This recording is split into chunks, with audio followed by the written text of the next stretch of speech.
Ngiyakhumbula abazalwane lokukhona ngeviki eliphelile ngathi mangisukumele ukuthi ngiyaphila ngasho ngathi angikho right.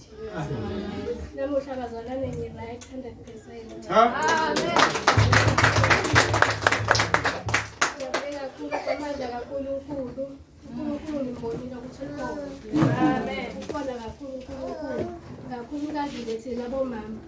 Ngiyacela nje ukuthi sihlale sikhuleke noma ngabe uyezwa ukuthi namuhla kodwa nje usho nje ukuthi Nkosi wena waze kuthuleni kwenhliziyo.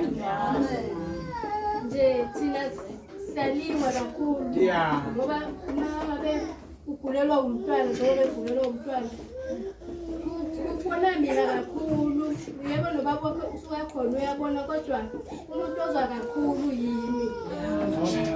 yimi bazalwane nje mama ngiyacela nje kakhulu sihlaleni emkhulekweni simazi uNkulunkulu nje ngicela nje nimbongise umngani wami lo uyile ngiyakwazi noma sitele endlini siyakhuluma uyakhumbula phansi angifika kuwe ngasho ngathi akafunda ukungibona bekafunda ukungibona abazalwane nje ngafunde nokuyibona nje into ehlanganisa mina kwanami bengimsaba bakuvudla kumntanami kodwa nje bengakhona ukuhlala la endlini bengimsaba ngasho-ke babudlamini ngathi babudlamini ngiyamsaba ngikhona ukuhlala la endlini kodwa nje ngamandla kaNkulunkulu uNkulunkulu umsebenzisile bakuvundla kwaba buhlungu nje ukuthi baba bengingekho.